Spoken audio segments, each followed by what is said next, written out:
চাঁপাইনবাবগঞ্জের শিবগঞ্জে দুই ব্যক্তিকে কুপিয়ে জখম করেছে দুর্বৃত্তরা। আজ শনিবার রাত ৮টার দিকে শিবগঞ্জ বেইলি ব্রিজের পাশে এ ঘটনা ঘটে।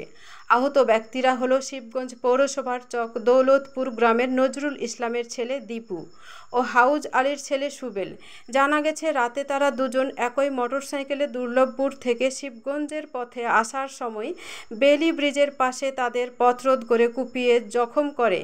এরপর স্থানীয়রা উদ্ধার করে শিবগঞ্জ স্বাস্থ্য কমপ্লেক্সে নিয়ে আসলে প্রাথমিক চিকিৎসা শেষে রাজশাহী মেডিকেল কলেজ হাসপাতালে স্থানান্তর করে কর্তব্যরত চিকিৎসক। আহতদের পায়ে আঘাতের চিহ্ন দেখা গেছে। আহত ব্যক্তিরা যুবদল ও স্বেচ্ছাসেবক দলের রাজনীতির সাথে জড়িত মর্মে গুঞ্জন শোনা গেলেও শিবগঞ্জ উপজেলা স্বেচ্ছাসেবক দলের আহ্বায়ক আবদুল্লাহ আল ফারুক কুইক বলেন, উপজেলায় মূল কমিটি না থাকায় বর্তমানে আহ্বায়ক কমিটি রয়েছে, সেখানে তারা কোনো পদে নেই। এ বিষয়ে শিবগঞ্জ থানার ভারপ্রাপ্ত কর্মকর্তা সুকমল চন্দ্র দেবনাথ বলেন, দুজনকে কুপিয়ে জখম করার খবর পেয়েছি। কে বা কারা করেছে তা জানা যায়নি। তদন্ত সাপেক্ষে আইনি ব্যবস্থা নেওয়া হবে।